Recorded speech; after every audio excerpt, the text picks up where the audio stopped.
Carmel Valley sat still and quiet in the night, with the Pacific breeze rustling through the cypress trees. Yet, this tranquility masked a history steeped in blood and violence, particularly for one resident, Clint Eastwood. Once upon a time, he was a U.S. Marshal, a career that exposed him to the depths of human depravity.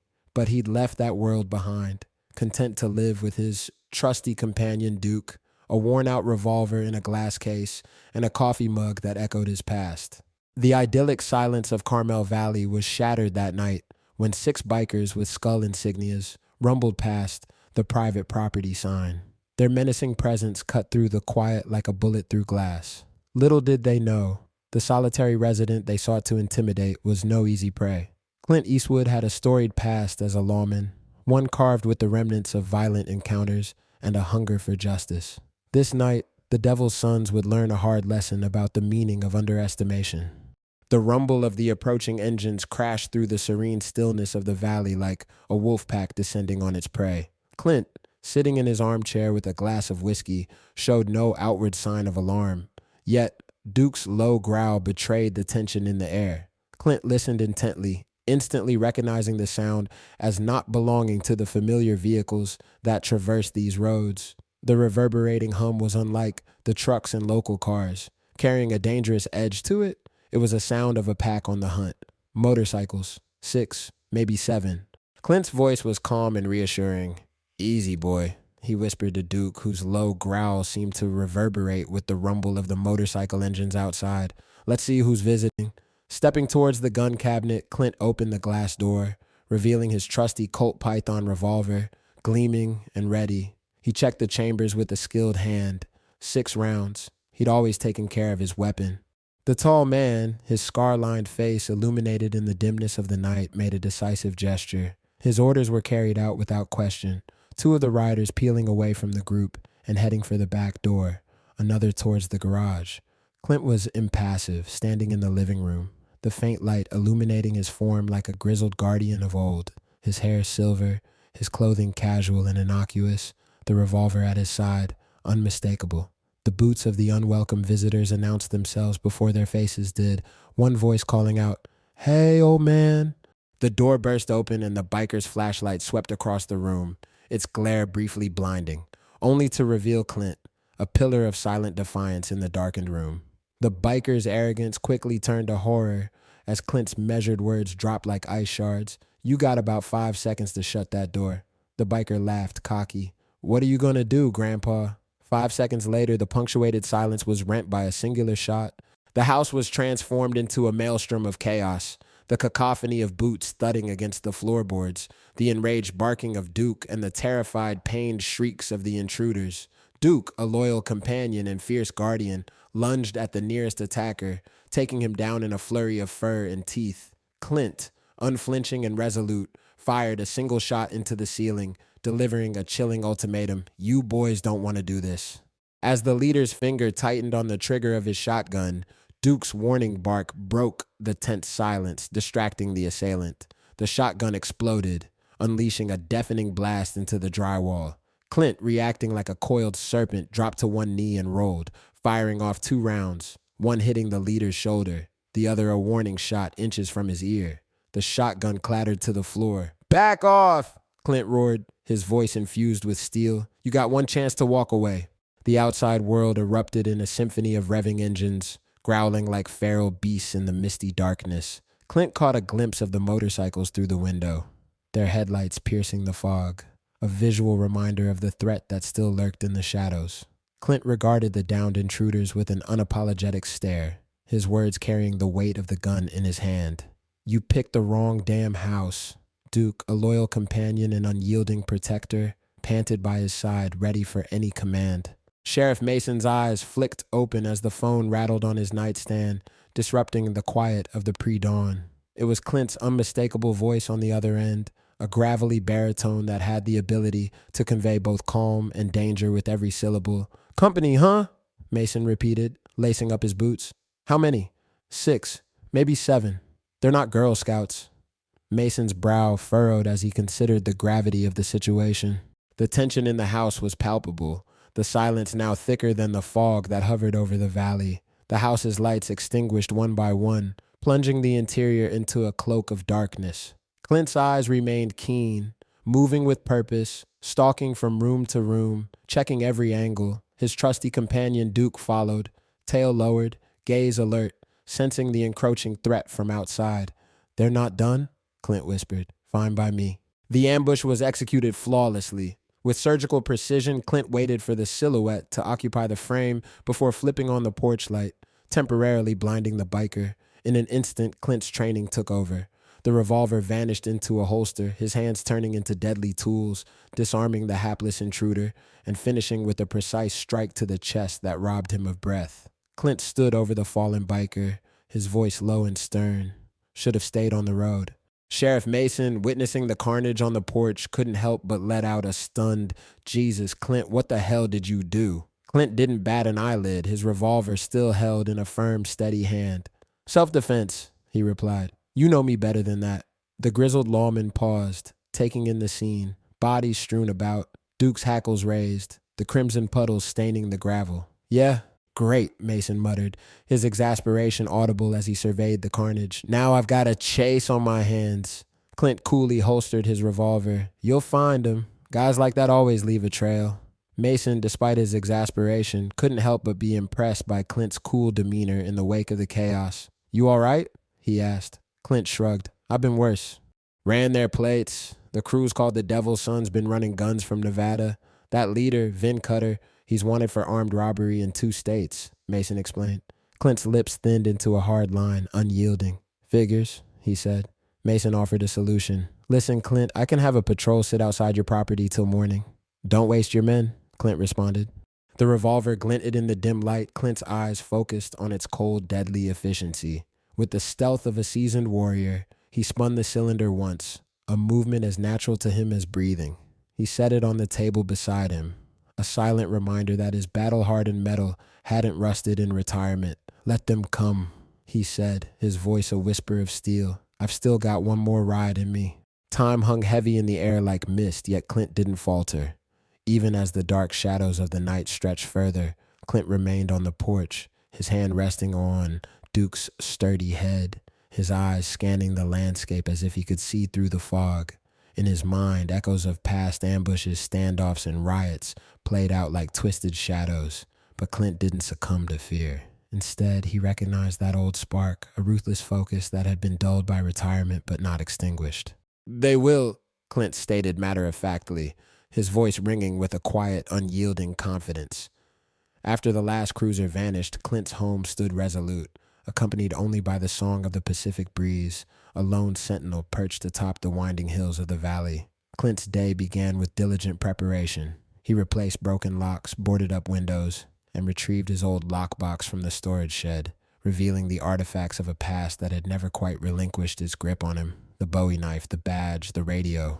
"They're watching," Clint murmured, his words directed to the land around him, to Duke, and to any who dared to threaten his home. Hidden behind a veil of pine trees, the Devil's Sons regrouped, Vin Cutter's shoulder a silent testament to their failed raid. His eyes were aglow with hatred, burning bright as the midday sun. "That old bastard shot me," he growled, his venom palpable even from a distance, "in my own town." As the sun's rays dipped below the distant hills, darkness slowly seeped in, wrapping the valley in its shadowy embrace. Vin Cutter's gaze was merciless, his voice unyielding. "Gas up. Grab the silencers. We're paying the old man a visit after dark." Back at his home, Clint's attention was fixed on the pages of his worn leather notebook, a silent graveyard of past case names, faces, and endings etched into the fibers of his memory. The inky darkness of the night gave way to 3 pairs of headlights, their beams hesitant and guarded as they inched closer to Clint's home. Tonight, the Devil's Sons had learned from their mistakes, caution now evident in their approach. Clint's breath was measured, a clockwork of discipline honed by years in the field. Through the lens of his scope, he tracked each rider, his eyes trained on Vin Cutter, who led the charge, his pistol clasped in his fist like a talisman. The night was rent apart by a single shot, its ruthless efficiency shattering the silence. The man's body fell before the echo of the bullet faded, signaling the start of Clint's one-man assault. The veil of darkness was tinged with smoke and dust, but Clint remained a specter in the shadows, elusive and deadly. "Move!" Vin roared, his anger fueled by the sudden loss of another member of his pack. The remaining men opened fire, their shots wide and panicked in the dark. "Who said I was hiding?"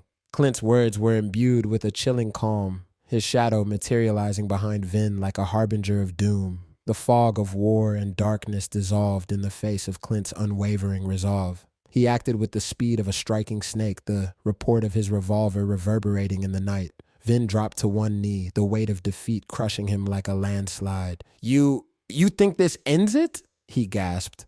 The morning was damp and cold, and the fog blanketed the valley like a heavy mist of dread, a silent witness to the grisly night that had passed. As Clint stood on the porch, watching Duke sniff the now empty ground where the Devil's Sons had fallen, Mason arrived at the scene with an entourage of patrol cars and an ambulance. The evidence of violence was scattered across Clint's front yard. Bullet holes pockmarked the siding. Shards of glass glinted in the grass like discarded teeth, and the two motorcycles lying idle, their riders now silent. The sheriff scanned the remnants of the night's battle, his eyes lingering for a moment on the tape marking the boundaries of the crime scene. "How many this time?" he asked, resigned to the fact that the body count would be high. 3 came back. One's dead, one's wounded, and their leader. Clint's voice trailed off as he fixed his gaze on the blood-stained grass where the Devil's Sons had fought their last. "Well, he won't be bothering anyone again." Vin Cutter. Mason was an old hand, and he'd learned over the years to let silence speak for itself. But as he took in the scene and Clint's hard expression, he knew he needed answers. "You got history with these guys?" Mason probed, sensing the weight of Clint's silence. Clint's gaze turned to the vast ocean, as if searching for the answers beyond the horizon. "Not them directly, but the Devil's Sons were spun off from a crew I took down 20 years ago. Same insignia, same colors, different generation." "You realize this puts you in danger until we know who's left. You should come stay in town," Mason advised, his frustration evident in the way his boot kicked at the gravel. Clint, however, remained resolute. "I'm not running from ghosts. I started this cycle a long time ago. Might as well see it through," he said with a stubborn set to his jaw. Sheriff Mason ran a hand through his hair in frustration. "You always were stubborn," he sighed. As the old leather cover of the notebook creaked open, revealing case number 419, the Black River Crew, Clint's gaze sharpened, his fingers grazing the names that held the answers to the mystery that had haunted his quiet retirement. "So it was blood," he muttered, realization dawning upon him, a son finishing his father's business. "You lost?" Clint's voice sliced through the night, a sharpened blade of suspicion directed at the lone shadow trespassing his property. The young man hesitated, his hands raised in a gesture of surrender. A dark duffel bag swayed at his side, concealing whatever it was that had brought him there on a night that should have been peaceful. "Wait, don't shoot," he pleaded, his voice strained with terror. Clint, his finger resting ever so lightly on the trigger, made his presence known. The young biker's words hung heavy in the air, each syllable seemingly laden with a weight that was unfamiliar to Clint. "The Devil's Sons weren't the only ones after you," the man stammered. "There's a bigger group called the Serpents. Cutter was working for them. They wanted you alive." Clint's jaw tensed, a ripple of lightning through the clouds of his suspicion. "Why?" he asked, his tone all ice and steel. The young man stepped inside Clint's home, the door closing with an audible click, sealing him in a world of uncertainty and hidden truths. In the quiet of the dimly lit room, the weight of the past pressed in around them, the secrets they both knew, and the secrets Clint alone carried, coalescing into a storm that he could no longer outrun. So, it wasn't over, not even close, and like a breath of cold mountain air, a chill crept down Clint's spine, foreboding of the things yet to come. Tyler, visibly trembling, struggled to keep his coffee cup steady, his gaze darting from Clint to Duke and back again. The familiar ritual of coffee making had become a thin veil of civility, a meager offering of solace in the midst of growing darkness. "Start from the beginning," Clint said, his voice a steely command that would brook no hesitation. Tyler nodded rapidly, the tendons in his neck taut with fear. "My name's Tyler. I joined the Devil's Sons 6 months ago." "That's a hell of an accusation," Clint responded, his eyes narrowing into hard, analytical slits. Tyler leaned forward, desperation brimming in his gaze. "I swear, it's true. They said you worked a case years ago involving a smuggler named Reno Cortez. They think you still have the files." Cortez's name resonated like a sledgehammer strike in Clint's memory, a name that had once been synonymous with danger and bloodshed. Clint's gaze seemed to reach beyond the window, seeking answers in the vast open expanse beyond. He knew that out there, on the ribbon of asphalt, the steady thrum of engines would soon announce the arrival of new trouble. Returning his attention to Tyler, Clint's eyes narrowed. "You got any proof?" Tyler, his fingers trembling, reached into his duffel bag and produced a burner phone. "Text messages, location pings, plans for tonight," he said, sliding it across the table.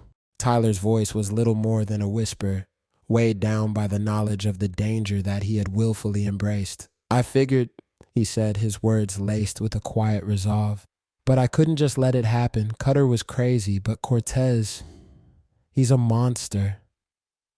Clint's response was terse, but an unwavering acknowledgement of the danger that loomed over them like a darkening cloud.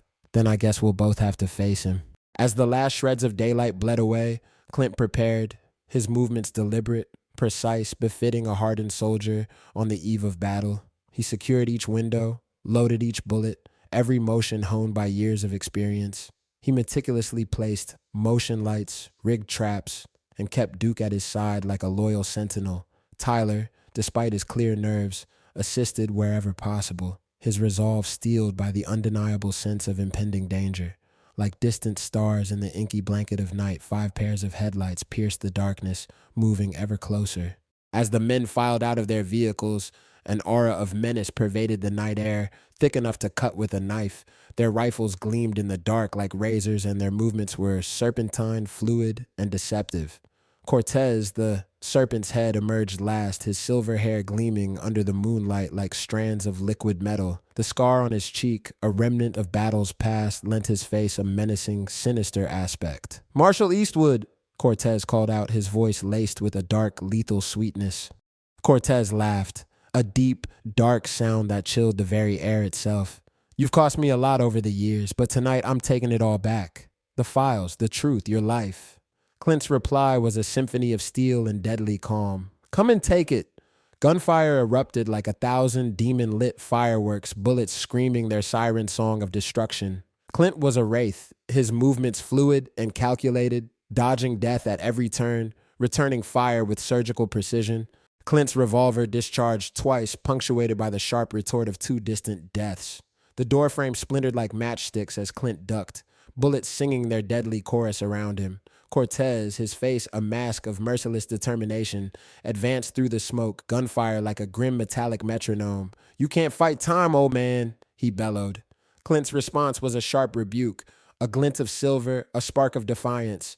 Cortez, confident, arrogant, and cold, stepped into the smoke-filled room, his rifle at the ready. His sneer of victory could almost be tasted, sharp and bitter as a pill of poison. "End of the line, Marshal. You sure?" Clint's voice was a whisper, his gaze flicking ever so slightly to the old gas lamp, the spilled whiskey pooling at its base. Cortez chuckled, savoring his perceived triumph. "Any last words?" The dawn broke over the valley like a vengeful sun, casting its rays over the smoldering wreckage of Clint's home. What once stood as a symbol of serenity was now a funeral pyre, and the lawmen stood in its shadow, silent sentinels on the precipice of change. Mason's boots crunched on the gravel as he approached Clint, finding him sitting on the porch steps, a blanket draped over his shoulders, Duke never straying from his side. "Now? I finish it properly." Clint's words held a determined resolve, carrying the weight of decades of service, sleepless nights, and battles fought. He reached out, offering Mason the duffel bag, a treasure trove of evidence, the culmination of years of investigations, the lingering ghosts of a past that refused to be buried. Everything Cortez wanted. "Make sure it sees daylight," Clint said, his eyes set on the horizon. Mason accepted the responsibility, his expression solemn as he took in the destruction before him. "You sure about this?" The Carmel Valley Shootout. The headline screamed, painting Clint Eastwood as a legendary lone hero, a mythic savior who'd rescued his small town from a rising tide of crime. But Clint remained unchanged, his quiet life flowing seamlessly as the hammering of nails and the paw steps of Duke became the new rhythm of his days. And so the story of Clint Eastwood, the weathered marshal who had retired to the hills, ended where it began, with the sea whispering its secrets and the fog rolling in to shield him from the world. The narrative had come full circle, as ineffable as a dream, its threads entwined in the fabric of the Carmel Valley and the valley's keeper, Clint. Every town, every valley, every man carries a story, hidden like a bullet under the skin, waiting for the right moment to ignite. And in the quiet hills of Carmel Valley, Clint's tale had unfolded like a fever dream, a reminder that peace can be shattered and order can be reclaimed by the relentless pursuit of justice. And like the tide of the sea, another tale stirs, waiting in the wings, hidden in the shadows in the mountains, waiting to be discovered. And so, with the first rays of the sun warming his face, Clint Eastwood found himself in a moment of reflection. As he sipped his coffee and watched the valley come alive, the silence was a respite, a reward for his sacrifices. The house, like its owner, was now steeped in history, a monument to the man who'd chosen it as his refuge. The war had been won, but Clint knew better than to rest on his laurels. Danger, he had learned long ago, was as inevitable as the tides that lapped at the shore. And in that moment, as the wind carried the scent of the sea and the echoes of his past, Clint knew that the old adage was true. Home is not where you live, it's where they understand you. The valley, scarred but steadfast, was his fortress, his sanctuary, a testament to the courage and honor that defined Clint's character. And for our readers who have been held spellbound by the tale of Clint Eastwood and the Carmel Valley Shootout, we invite you to stay tuned for more.